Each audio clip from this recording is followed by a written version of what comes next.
for those. We had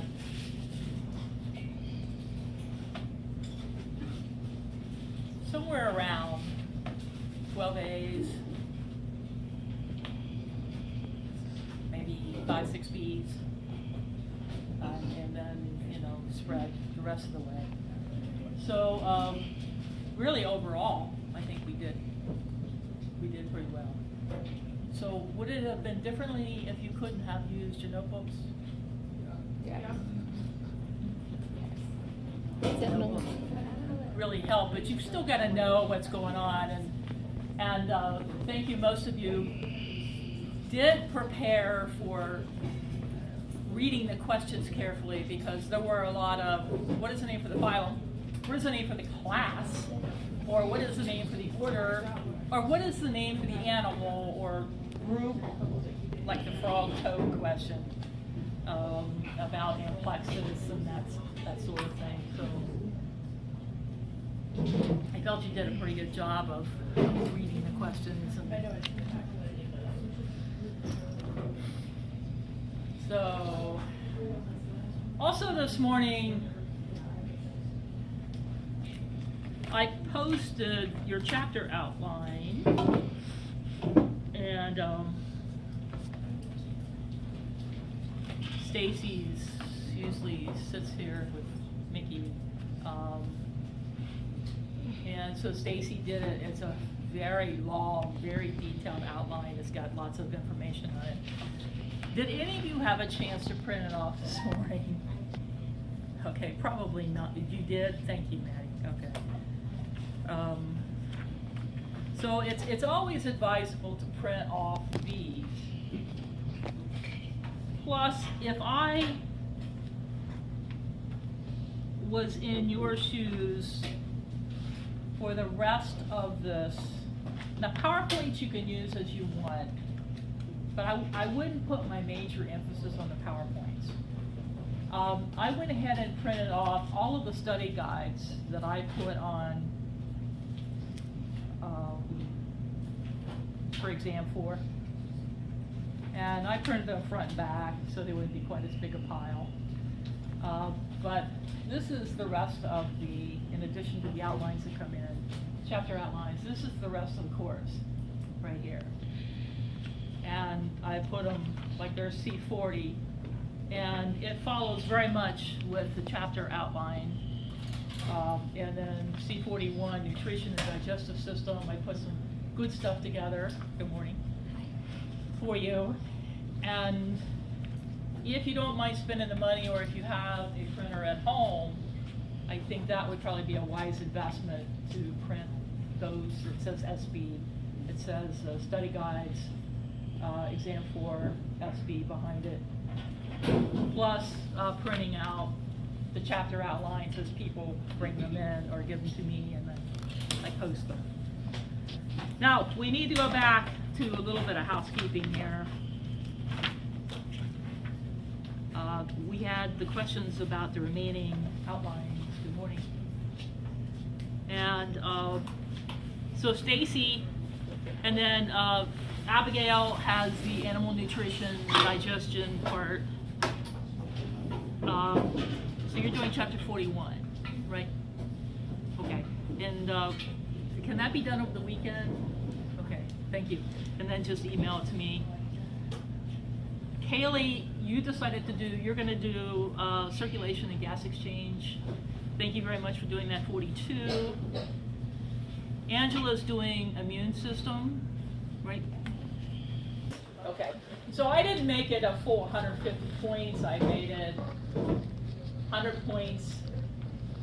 So you want to try to keep it 90%, 90%, 80%, 70%. Those would be A, B, and C on that, and then it adds into the full points. So by the end, I have not given the unannounced quizzes, which I said I could do up to 25 points. So we may have missed a quiz, I'm not sure. So it's going to be around 900 and some 50-ish points or so. That your final grade will be out of the other. If you have up to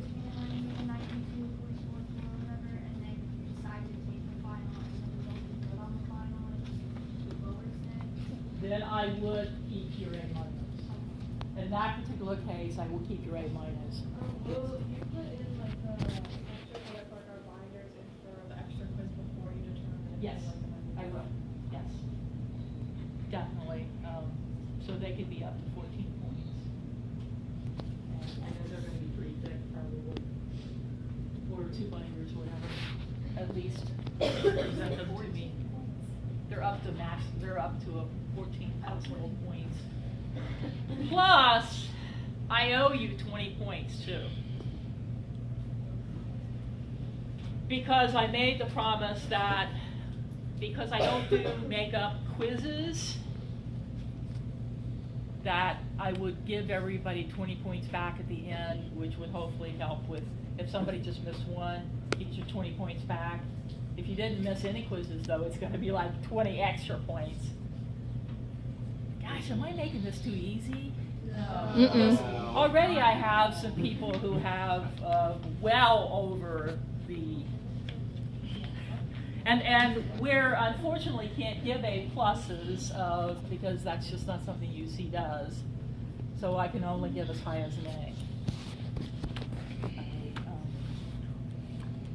And we did have some people this last exam also over 150.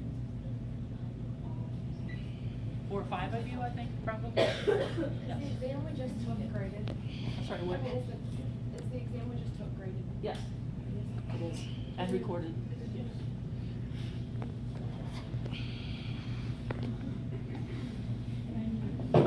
Okay, anything else we need to take care of?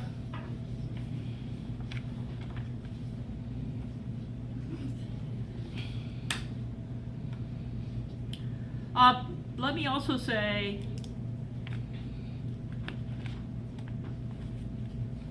they have gone to online evaluations only for the course. We no longer do paper and pencil online, paper and pencil evaluations. And I would like to encourage you, not sure, usually they send all of us a message saying the evaluations are now open, go to this website. So I'm not sure if it's open yet. It isn't.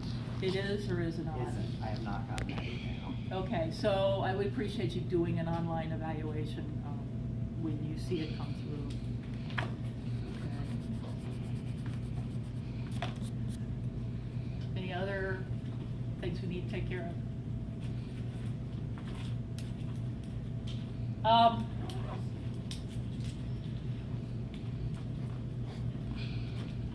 The last section we just took the test on was divided into viruses, mostly zoology, and then ecology. And we had some ecology also in the beginning, remember? I think I threw some ecology chapters in with evolution. What would I call this? This is just my abbreviation. I always call it HAP. Some people would shorten it to AP. Human anatomy and physiology. So if you see HAP somewhere, it's human anatomy and physiology. So now we've done the zoology thing and we've climbed the scale.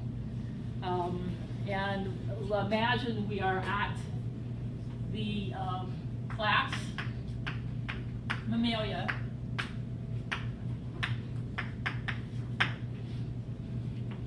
Order, what order are we in? Primates, very good. So please write this down so you have it. We are in a family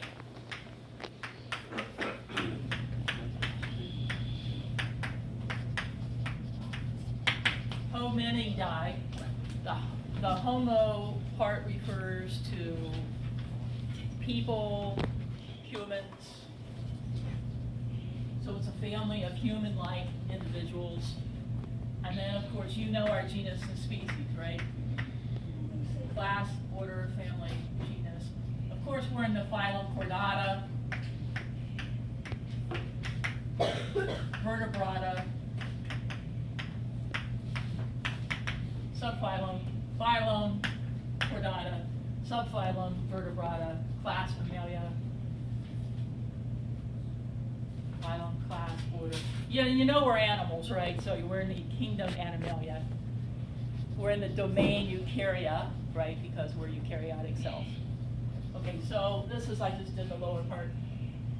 Class Mammalia, order Primates, family Hominidae, genus is, and I'm going to underline it because remember scientific names, we always underline the genus and species. And the species is written so that the first letter, this is a small s, whereas the genus always begins with that. And the binomial nomenclature then written together is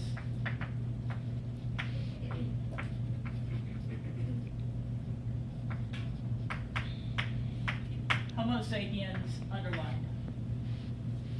So that's our genus species name, Homo sapiens. So this section, although there's comparative stuff in the chapters about the other animals in zoology, 99% of the material we're going to pull out will be on humans. How's that sound? Like to learn about yourselves a little bit? We're not dissecting cadavers, though. No, but we're doing lots of dissections in our labs. You are too, aren't you? Yeah, we did a clam recently.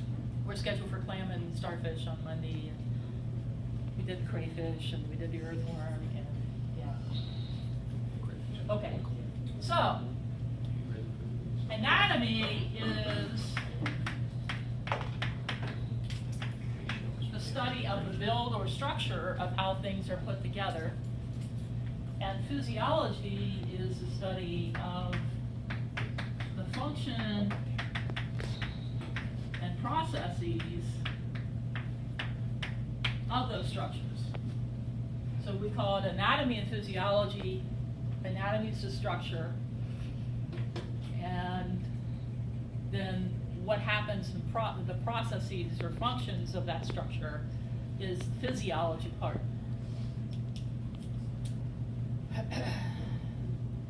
So we study the structure of the heart in the circulatory system. That is the anatomy part. And we learn the different parts of the chambers and the valves and all that. But how the heart beats is the physiology part of how it functions. So for some of you, I'm hoping that you find this section of material to be even more interesting. Of course, anything in biology is the most interesting of all subjects on campus, but okay, you can chuckle, that's fine. But I believe it, you know, because I love biology. Okay, but not everybody loves the same parts best. I'm just curious, and not comparing professors or anything, that's not what I'm asking for. The material in semester 1 compared to the material in semester 2, which semester material do you like the best? Okay, how many people say 1? Okay, and that, I understand that. How many of you say 2? Okay, so we've got a split, and that's fine, that's good. Because semester 1 is more molecular, it's more, and I like the molecular stuff too a lot. Okay, so I have to admit, I like it all, but. So, we already know there could be several test questions out of just what's on the board. And that would be simple stuff. Don't get your anatomy and your physiology mixed up. All right?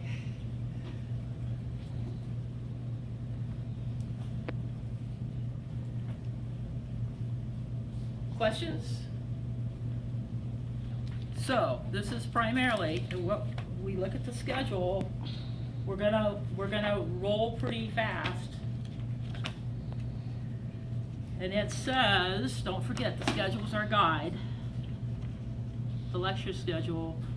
Today is animal form and function, emphasis on humans, but comparative with others occasionally. C40, basic principles of animal form and function. We're going to continue somewhat on Monday with animal form and function of C40.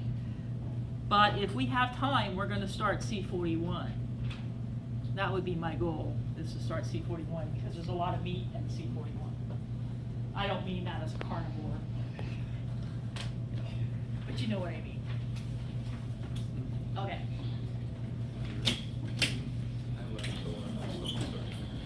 This is the outline as Stacy prepared for us.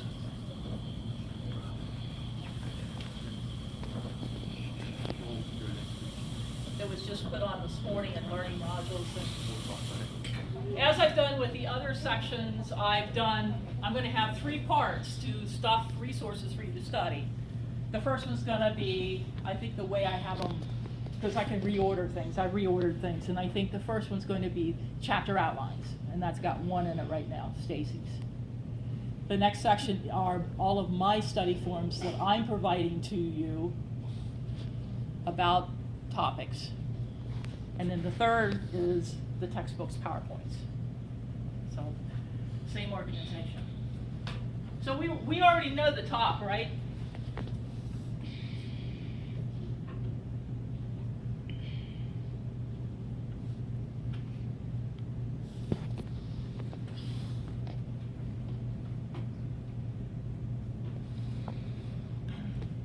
Okay, for Roman number 1, animal form, we're supposed to get an M there. Animal form and function are correlated at all levels of organization. That's a concept, Jess. On the chapter outlines, I printed out the only one that was available was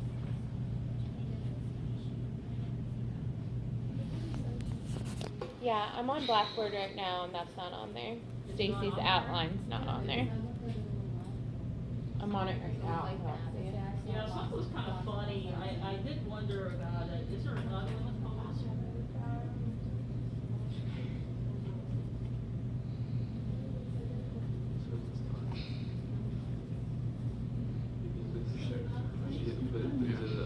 Oh, yeah. Chapter. Maybe I could be shape up. What do you mean shape up? What do you mean shape up? Okay, there may be a problem. I will resend that when I get home today. A little bit later. It'll be later this evening. So there may be a problem. There's the same one on there twice. Okay, it should not be. Not sure how that happened, but I will get you this for sure. All right, thank you for making sure I do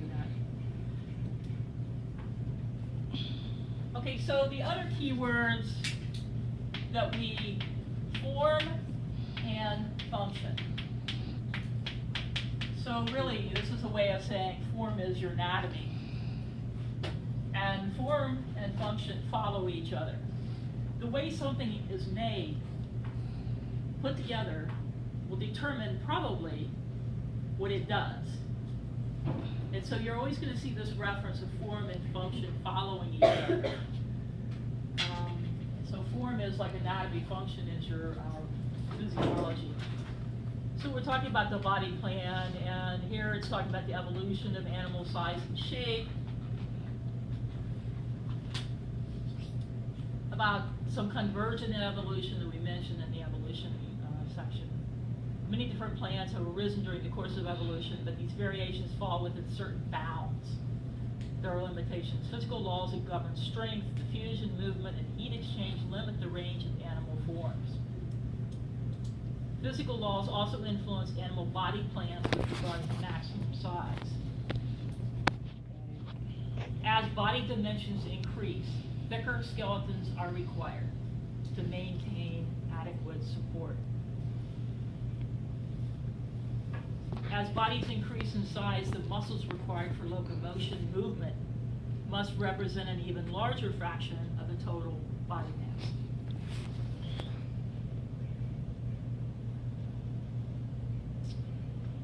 Okay, so those are some overall concepts. Exchange with the environment. We know what diffusion is, which is simple diffusion is movement of materials from an area of greater concentration to an area of lesser concentration. It just happens. It's just like dropping an eraser. We know that the eraser is going to fall. Gravity. Osmosis is the diffusion of water from an area of greater concentration of water to an area of lesser concentration of water. Here's your semester 1 coming back. Transport. And facilitated diffusion, which is like how glucose gets in. It has like a little carrier molecule, a little gate that opens. Those are examples of passive transport that do not require energy. However, there are also transports that go from low concentration, where there's the least, to higher concentration, which would be going against the concentration gradient and would be active transport that requires which molecule? ATP. In other words, it requires energy in order to, like, I can easily, this is just a passive transport. All I have to do is change my position, and I don't have to force this down. So think of this as going from high to low. That's natural. But if I have to, particularly for me, and I have to figure out how to get down here to get this to pull it back up against the normal flow, it takes more muscle work. Muscles take ATPs. You got to contract all those muscles, and you're pulling it to a higher, from going from low to high requires energy. Terrible in certain machines as well. Yes. Like, you know how a hydraulic elevator works? When it goes up, the motor unit has to draw more energy Sure. to push the car up against gravity. Right. And then when you come down, It goes down on its own weight. it pretty much goes down on its own way, but there has to be some force to counteract the, The hydraulic fluid in the ram. to keep it from falling real fast though, Yeah, too. it's controlled valve release of the hydraulic fluid. There you go. And we have to kind of do the same kind of All but things. one of the elevators on campus are of that type. Oh, really? Ah, interesting. Okay, good application. Okay, exchange with the environment. Animals must exchange nutrients, waste products, and gases with their environment, and this requirement imposes an additional limit on body plans in terms of size. Okay, am I not, did I? Okay, yes. Okay. Exchange occurs as substances dissolved in a water solution move across the plasma membrane of the cell. A single-cell organism such as amoeba would be too simple to fusion. However, if you're trying to get gases to your stomach area or something way inside a multicellular animal, you're going to have to provide a transport system to be able to get it. The rate of exchange is proportional to the membrane surface area involved in the exchange.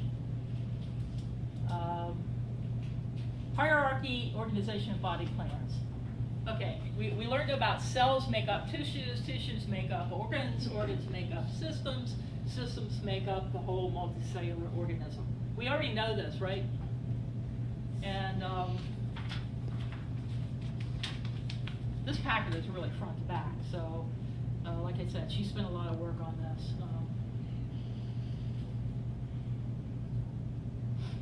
And in some cases, some of these organs do multi-functions, and she makes the example of the pancreas from the book, produces enzymes critical to the function of the digestive system, and also regulates the level of sugar in the blood, so which is an endocrine function, because the endocrine system is the system of hormones. The digestive system, of course, is responsible for getting the food inside the body, and then getting the food to the cells of the body, and then getting rid of waste material that cannot be absorbed or used. Okay, and now I want to direct your attention right here, because there are 4 main types, and I think you may have learned this in semester 1, but it's really important to know this now. If I ask you how many different tissues there are in the body, and I may have even mentioned this earlier in this course, what are the 4 different types of tissues in the body? Well, there's Kleenex, there's Puffs, there's. No, what are the 4 tissues? Epithelial, connective, muscle, and nervous. Kayla, do you agree? Yes, okay. Yes. So they are, what did we say? Epithelial, Epithelial, connective, connective, muscle, and nervous. nervous. So please remember those 4. Epithelial covers the outside and also the inside of things. Then you have spaces in between cells in different places that have to have connections, and you have like a matrix, and some of that connection could be something simple as cartilage, or it could be ligaments and tendons and collagen. What about the mesothelium? The mesothelium. You know, like the matrix over your lungs? Okay, Would yeah. that be? That's still part of the epithelium. Okay. Yes, it is. And the pericardium that's over the heart. The pleural membrane that's over the lungs. Okay, and muscle tissues and nerve tissues. So those are the 4. Okay, now, epithelial covers the outside and lining the organs. They're tightly packed with tight junctions. Remember the tight junctions between cells? They function as a barrier against mechanical injury, pathogens, and fluid loss. Now, what are some different, okay, this is different types, different shapes, and number of cells that make up the epithelial tissues. Cuboidal epithelium, shaped like a dice cube, specialized for secretion, makes up the epithelium of kidney tubules and many glands, including the thyroid and salivary. Some have simple columnar epithelium, large brick-shaped cells, and a lot, well, actually, here are the shapes: cuboidal, columnar, and squamous. So the 3 shapes of epithelial tissue are cuboidal, columnar, like a column. The cuboidal is like a dice. And squamous, you know, if you take something and you squash something, it's sort of squamous, flattens, and so flat, squamous. Now, there are a lot of cancers that can occur. See, now when you start hearing people say what kind of cancers somebody has, they say squamous cell, da-da-da, they say, Basal cell. yeah, basal cell. So now it becomes more relevant, yeah. Yes.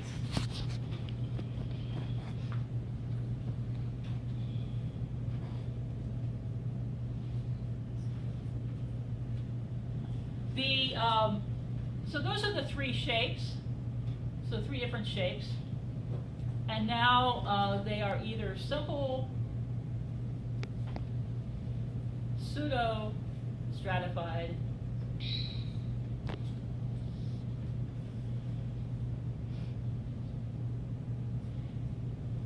which means they look like they're in layers, but they're not, and then stratified. So simple would be 1 layer, and a pseudo looks like it's multiple layers, but it's really only 1. And stratified means there are layers, almost like sedimentary rock. So that's the main parts of epithelial. Do you have any questions? And what you may want to do is to look at drawings of the different types of epithelial cells. The next tissue would be connective. So this is number 1 up here. This is number 2 here, connective tissue. So what are the different types of connective tissue? And what they do is bind and support other tissues. Loose connective, the most widespread, is found in the skin and throughout the body. Fibrous connective tissue, dense with collagenous fibers found in tendons and ligaments. There are fibers in there. Bone is a type of connective tissue. Who would have thought? But don't they connect different parts of the body? Yeah. Yeah. So it's a mineralized connective tissue. And blood, oh, who would have thought? Blood is a connective tissue. It Liquid. connects. What? It's liquid. Yeah, it's liquid. It goes from one place to another. So it has a liquid extracellular matrix of, the key word is matrix, which is all the stuff that is like inside the center of the connective tissue. Matrix is associated with connective tissues. Blood has a liquid extracellular matrix, which means outside the cell, called plasma. We know that. The liquid blood, part of the blood is plasma, right? Which consists of water, salts, and dissolved proteins. Not just dissolved proteins, but other digested organics.